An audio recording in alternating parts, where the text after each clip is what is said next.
دیکھیے اتنا اہم موضوع ہے یہ نماز کہ ایک حدیث جو آج کل انٹرنیٹ پہ بھی بہت گردش کر رہی ہے، اس بات کی تو ابھی میرے پاس تحقیق نہیں ہے، لیکن بات اس میں کی گئی ہے کہ امیر المومنین علیہ الصلوۃ والسلام یہ بات ارشاد فرماتے ہیں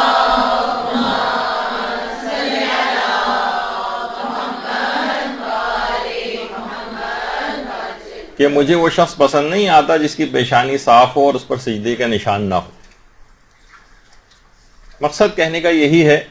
کہ جو عبادات کے اندر سر نہ جھکاتا ہو، پروردگار کو سجدہ نہ کرتا ہو،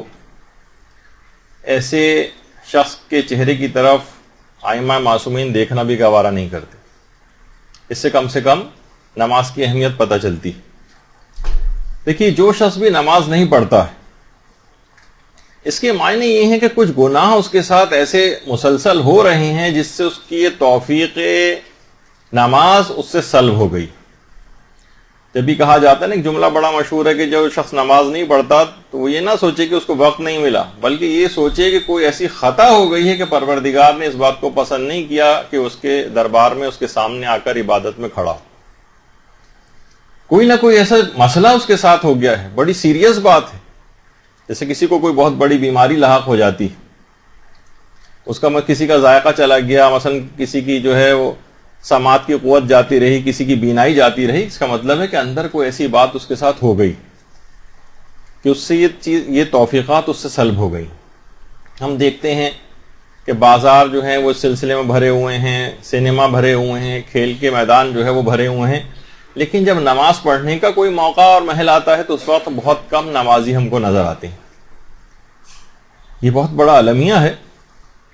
لوگ کہتے ہیں کہ بھائی کیا کریں، آج کل وقت اتنا زیادہ مختلف چیزوں میں چلا جاتا ہے، صرف ہو جاتا ہے، روزگار کے سلسلے میں مصروفیات ہیں، بچوں کے سلسلے میں مصروفیات ہیں، لیکن باقاعدہ پروردگار نے کہہ دیا قرآن میں کہ ایمان والو، تمہارے اموال اور تمہاری اولاد تم کو کہیں اللہ کے ذکر سے غافل نہ کر دیں، کیونکہ جو شخص بھی ایسا کرے گا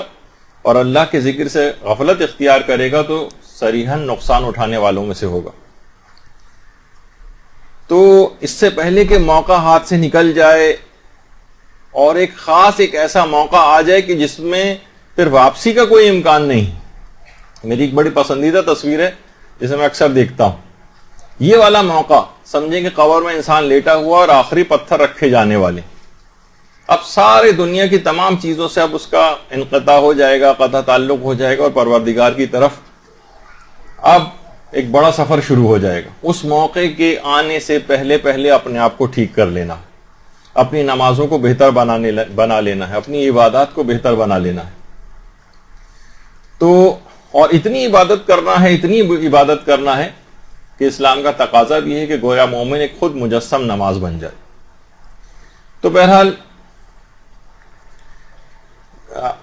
ہم یہ دیکھتے ہیں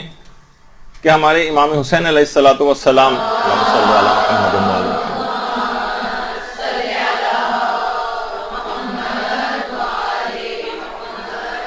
جب مدینے سے رخصت ہو رہے تھے تو ایک رات پہلے آدھی رات کے وقت مسجد نبوی میں آئے تھے اور نمازیں ادا کی تھی، اور اس کے بعد پھر الوداعی کلمات کہے تھے۔ یعنی جو قرآن کا حکم بھی ہے نا کہ صبر سے اور نماز سے مدد لو، وَاسْتَعِينُوا بِالصَّبْرِ وَالصَّلَاةِ، تو اس سے مدد لی، آدھی رات کے وقت آئے اور نمازیں ادا کی۔ اور اس کے بعد ہم یہ دیکھتے ہیں کہ مکے سے لے کر اور کربلا تک جتنے بھی خطبات امام مظلوم نے دیے ہیں، سب سے پہلے نماز ادا کی ہے اور پھر خطبات جا کر دیے ہیں۔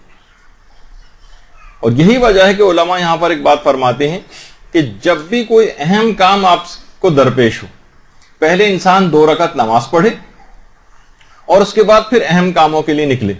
مثلا کسی کی جاب کا انٹرویو ہے، اسے جانا ہے، جاب میں لینی ہے، اس کو بہت ضرورت ہے، 2 رکعت نماز پڑھے اور پھر اس کے بعد انٹرویو کے لیے جائے۔ کوئی کاروباری ڈیل کرنی ہے، 2 رکعت نماز پڑھے اور پھر کاروباری ڈیل کے لیے جائے۔ امتحانات دینے کے لیے آپ جا رہی ہیں، 2 رکعت نماز پڑھیں اس کے بعد جائیں۔ کسی جگہ لڑکی کا کوئی رشتہ طے پانے والا ہے، لوگ آنے والے ہیں، خود جانے والے ہیں کسی جگہ، 2 رکعت نماز پڑھیں اور اس کے بعد پھر اس اقدام کے لیے جائیں۔ یعنی اور خود مستحبات میں سے بھی ہے کہ جب بھی انسان شادی کا ارادہ کرے تو مستحب یہ کہ اس وقت 2 رکعت نماز پڑھے.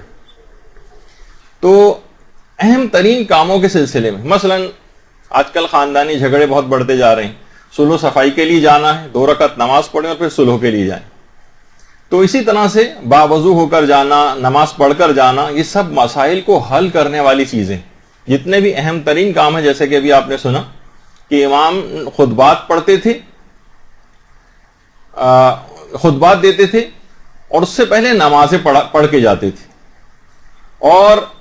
جس وقت امام نے باقاعدہ مہلت بھی مانگی تھی, عاشور کے دن ظہر کے وقت اپنے اصحاب سے خطاب کیا تھا,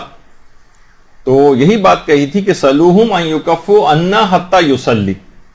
ان کوفیوں سے کہو کہ جنگ کو روک دیں تاکہ ہم نماز ادا کر سکیں, جنگ کو روک دیں تاکہ ہم نماز ادا کر سکیں. اور باقاعدہ ابن طاؤس نے اپنی کتاب میں لکھا ہے کہ امام حسین علیہ السلام کی اس نماز کو دیکھ کر 32 افراد یزیدی فوج کے اتنے متاثر ہوئے تھے کہ اسی وقت لشکر امام سے آ کر مل گئے تھے, اسی نماز کو دیکھ کر.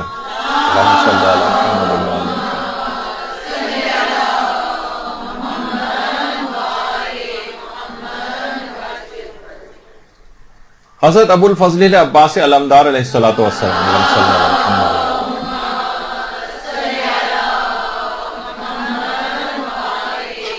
جو قاتل تھا حضرت عباس علمدار کا, اس نے کوفے میں باقاعدہ یہ بات آ کر کہی تھی کہ میں نے ایک ایسے جوان کو قتل کیا ہے جس کی دونوں آنکھوں کے درمیان پیشانی پر سجدے کا نشان تھا. یعنی جو بات اس نے حضرت عباس کے متعلق کہی. تو اب آپ دیکھیے خود امام حسین علیہ السلام نے جس طرح کا جملہ بھی مشہور ہے, سنتی ہیں کہ نماز کو انہوں نے بچایا. اور یہی وجہ ہے کہ جو باقاعدہ فضیلت ہے ایک, اور مسافر کو اس بات کا اختیار ہے کہ حرم امام حسین علیہ الصلوۃ والسلام میں اللہم صلی علی محمد.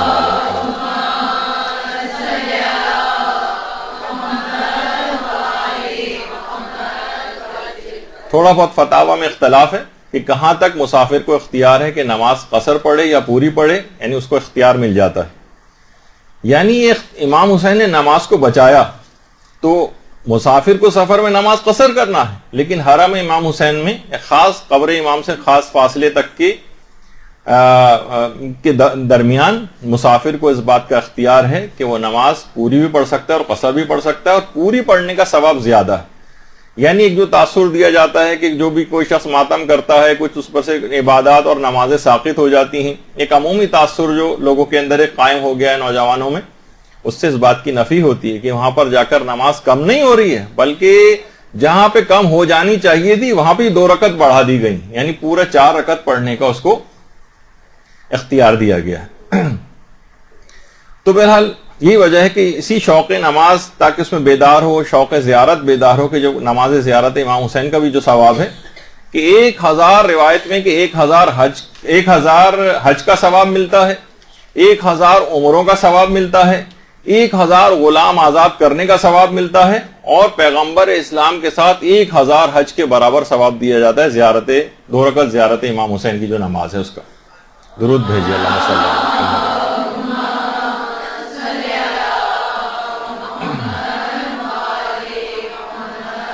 دیکھیے نماز کو بہت ساری دیگر چیزوں سے علماء نے کچھ مشابہت بھی دی ہے, جیسے آیت اللہ سید ابو الحسن قزوینی, وہ کہتے تھے کہ موت میں اور نماز میں بھی ایک ربط ہے. یعنی جو حقیقی نماز ہے وہ فرماتے تھے یہ موت کی طرح سے, جس طرح موت ایک عالم طبعی یا فزیکل جو دنیا ہے ہماری, اس سے آپ کو جدا کر دیتی ہے, کاٹ دیتی ہے اور خدا کی طرف بلند کرتی ہے, اسی طریقے سے جو حقیقی نماز ہے اس میں بھی یہی کیفیت پائی جاتی ہے, بالکل یہی کیفیت کہ یہ آپ کو اس دنیا سے کاٹ کر پروردگار کی طرف بلند کرتی ہے یہ نماز. جب بھی آپ کو جو شروع میں علماء فرماتے ہیں کہ جو دعا پڑھی جاتی ہے نا, انی وجہت وجہی للذی فطر السماوات والارض, تو اس کے اندر بھی یہی ہے کہ میں نے اپنے چہرے کو مکمل طور پر خدا کی طرف کر لیا ہے. جس طرح موت مکمل طور پر پروردگار کی طرف جو ہے وہ متوجہ کر دیتی ہے انسان کو, اور اسی کی طرف وہ بڑھتا چلا جاتا ہے, اسی طریقے سے حقیقی نماز بھی موت کی طرح سے پروردگار کے قریب کرتی. علماء یہ بات بھی بیان فرماتے ہیں کہ نماز جو ہے صرف آخرت کو آباد نہیں کرتی،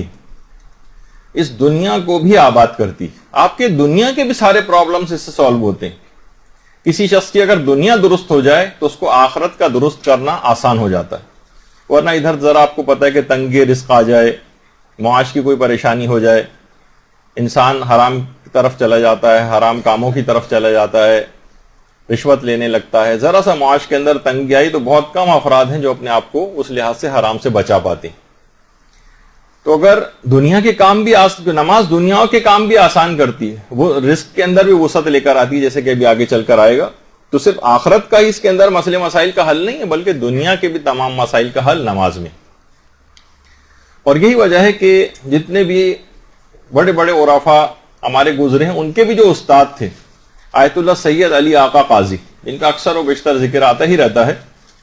وہ خود فرماتے تھے کہ اگر کوئی شخص اپنی نماز کو درست کر لے، فقط نماز کو درست کر لے، اور اسی موضوع پر ہمارا درس بھی چل رہے ہیں، بہترین نماز کیسے پڑھیں. اگر کوئی شخص اپنی نماز کو درست کر لے اور اسے مقامات معنوی حاصل نہ ہو تو وہ میرے چہرے پر آ کر تھوک دے. اتنی اہم ترین چیز ہے اپنی نمازوں کو اور اپنی عبادات کو بہتر سے بہتر بنانا، کہ اگر کسی شخص نے اپنی نماز کو بہتر کر لیا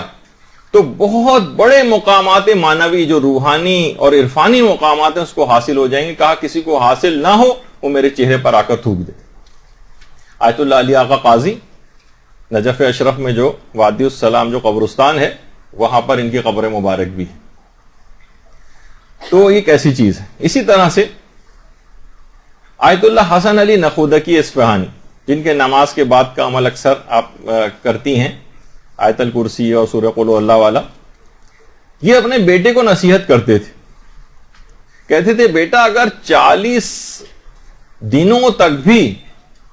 تم اگر مسلسل عبادات کرتے رہو، مسلسل ریاضیات کرتے رہو، مستقل نیک اعمال انجام دیتے رہو، اور فقط کوئی سے ایک دن نماز فجر قضا کر دو، تو یہ بات یاد رکھ لو کہ تمہاری ساری پچھلی عبادات، ساری پچھلی ریاضیات سب بے قیمت ہو کے رہ جائیں گی، حباء منصورہ ہو جائیں گی، بالکل غائب ہو جائیں گی، جیسے کبھی انجام ہی نہ دی ہوں. اس طرح سے اس کا ثواب غارت ہو جاتا ہے. یعنی کتنے ہی انسان نیک اعمال انجام دے لے اور 40 دنوں تک مسلسل انجام دیتا رہے اور فقط ایک دن کی نماز فجر قضا کر دے، سارے پچھلے نیک اعمال کا بالکل نیک اعمال ضائع ہو جاتے ہیں. اور خود فرماتے ہیں کہ ساری زندگی میں میری فقط ایک دفعہ ایک نماز قضا ہو گئی تھی، اگلے دن میرا بیٹا فوت ہو گیا تھا. اور فرماتے ہیں کہ اگر کبھی کسی وجہ سے نماز شب فوت ہو جائے تو میں اگلے دن مستقل ڈرتا رہتا ہوں کہ کہیں کوئی بلا نازل نہ ہو جائے. یہ جو آج ہم دیکھتے ہیں کہ مسلسل پریشانیاں، بلائیں، آفتیں گھروں کے اوپر نازل ہو رہی ہیں، اس کی بہت بڑی وجہ ہے کہ ہم نے اپنی نمازوں بہت ساری دیکھی، نمازیں سیف گارڈ کا کام کرتی ہیں، یہ بالکل روکتی ہیں، یہ بلاؤں کو نازل ہونے سے روکتی ہیں. جیسے کہا نا کہ نماز شب بھی اگر کبھی مجھ سے فوت ہو جائے تو اگلے دن ڈرتا رہتا ہوں کہ کہیں کوئی بلا نازل نہ ہو جائے، تو وہ بلائیں مستقل پھر نازل ہوتی رہتی. اتنی اہم ہے یہ نماز. یہی وجہ ہے کہ امام خمینی کی بیٹی خانم مصطفی وہ فرماتی ہیں کہ امام خمینی جب بالکل آخری دنوں میں ہسپتال میں تھے تو کہتے تھے کہ بار بار معلوم کرتے تھے، بار بار گھڑی کی طرف نگاہ کرتے تھے کہ نماز کا وقت ہوا یا نہیں ہوا، اور پوچھتے تھے اب کتنا وقت باقی ہے، اب کتنا وقت باقی ہے، حتیٰ کہ منٹس تک شمار کرتے تھے. اور پھر اس کے بعد جیسے ہی اول وقت آتا تھا فوراً نماز کے لیے اسی بستر پہ کے انتہائی دشواری کے ساتھ وضو یا تیمم کرتے تھے اور اس کے بعد پھر نماز کو ادا کرتے تھے.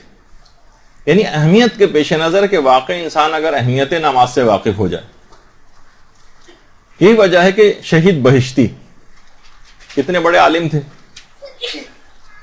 کہتے ہیں کہ نماز کی لوگوں کو اتنی تاکید کرتے تھے کہ نماز کی تاکید گویا ان کا تکیہ کلام بن گیا تھا. اور اکثر و بیشتر یہ بات کہتے تھے کہ جس وقت تم نماز شروع کرو تو نماز کے موقع پر اپنے دل کو اپنا پیش امام بناؤ، دل کو، اور عام جو تمہارے اعضاء و جوارے ہیں ان سے اقتدا کرواؤ دل کی. یعنی اتنا زیادہ خشوع و خضوع کے ساتھ بالکل جس طریقے سے دل کو اپنا, اگر اکیلے بھی نماز پڑھ رہے ہو تو دل کو اپنا پیش امام بنا لو اور سارے اعضاء و جوارے اس کی پھر مطابقت کریں. اور علماء کا اتنا زیادہ شوق نماز کے سلسلے میں تھا کہ خود آیت اللہ بہجت آیت اللہ جواد انصاری حمدانی کے متعلق یہ بات فرماتے ہیں کہ نجف میں انتہائی شدید گرمی اب بھی پڑتی ہے اور پہلے بھی پڑتی تھی, یہاں تک کہ 55 اور 60 ڈگری تک ٹیمپریچر نجف کا چلا جاتا تھا اور منہ انتہا سے زیادہ خشک ہو جاتا تھا. لیکن آیت اللہ جواد انصاری حمدانی اتنی زیادہ طویل نمازیں پڑھتے تھے اور اتنے لمبے لمبے سورے پڑھتے تھے, جماعت میں نہیں فرادہ میں, کہ اگر کوئی ان کا طالب علم ٹھنڈا پانی بھی کہیں سے لے کر آتا تھا ان کے پاس رکھنے کے لیے تو لاتے لاتے ہی وہ پانی گرم ہو جاتا تھا. اسی گرم پانی کو نماز کے اختتام پر تھوڑا سا اپنے حلق کو تر کرتے تھے اور پھر طویل نمازوں میں مشغول ہو جاتے تھے. یعنی ایک ایسی لذت تھی کہ ہمارے ہاں کوئی تصور نہیں ہے کہ 60 ڈگری ٹیمپریچر ہو رہا ہو اور اس میں انسان طویل نمازیں پڑھے. لیکن واقعی جو اس کی اہمیت سے آگاہ ہیں نمازوں کی اور بہترین نماز کیسے انجام دی جائے اس سے واقف ہیں اور انہیں پتا ہے کہ اس میں کتنی لذت ہے, تو ان کا یہی طریقہ کار دیکھنے میں آتا ہے. یہی وجہ ہے کہ آیت اللہ سید جمال الدین گلپائگانی یہ اکثر و بیشتر وادی السلام کے قبرستان میں جاتے تھے نجف کے, اور ارواح سے وہ باقاعدہ دیکھا کرتے تھے. پوری تفاصیل ہیں اس بات کی کہ یہ آیت اللہ سید جمال الدین گلپائگانی کس طرح سے وہاں جا کر ارواح سے ملاقاتیں بھی کیا کرتے تھے اور ارواح ان کے پاس آتی تھیں. تو خود اپنے بیٹے کے لیے کہتے ہیں کہ بلکہ بیٹے کو وصیت کی تھی کہ بیٹا اگر تم نماز شب نہیں پڑھو گے تو میری طرف سے آق شمار کیے جاؤ گے. آق. ان کا بیٹا کہنے لگا بابا ایک مستحب بالفرض اگر میں نہیں انجام دوں تو فقط ایک مستحب کے ترک کرنے پر آپ مجھے آق کر دیں گے. انہوں نے کہا بیٹا میں یہ بات تم کو سمجھانا چاہ رہا ہوں کہ تمہارے نماز شب نہ پڑھنے سے مجھے اتنی اذیت ہوگی کہ جو تمہارے آق کا سبب بن جائے گی. لہٰذا میں یہ بات سمجھا رہا ہوں کبھی نماز شب کو ترک نہ کرنا. یہاں تو دیکھیے ہمارے واجب نمازوں کے لالے پڑے ہوئے ہیں. والدین آ کر علماء سے پوچھتے ہیں بچے نماز بالکل نہیں پڑھتے ہیں, کس طرح سے ان کو نماز کے لیے راغب کریں. وہاں وہ مستحب نماز کی اتنی تاکید کر رہے ہیں, کہتے ہیں کہ اگر تم نے یہ ترک کی تو مجھے اتنی شدید تکلیف ہوگی کہ تم آق شمار کیے جاؤ گے. مجھے ڈر ہے, یعنی سمجھانے کے لیے بھی اس بات کو کہ یہ بات بہت کہ اتنا بڑا تمہارا نقصان ہو رہا ہو تو میں کیسے جو ہے وہ اذیت محسوس نہ کروں.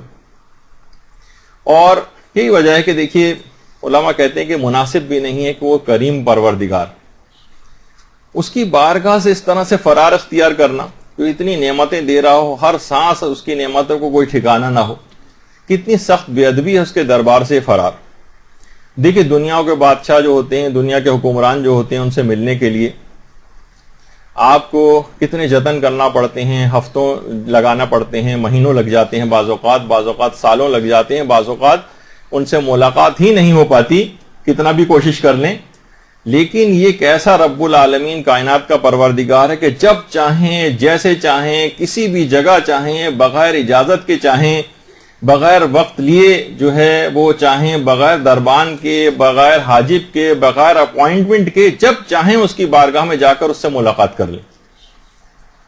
یہ ایک ایسا رب العالمین ہمارا پروردگار ہے کہ کسی بھی حالت میں آپ دیکھیں کہ کسی بھی جگہ انسان موجود ہو, حتیٰ کہ اپنے گھر کے اندر ہی کیوں نہ موجود ہو, کہیں باہر ہو, جب چاہے جیسا چاہے وہ اپنے پروردگار کی بارگاہ میں حاضر ہو جائے.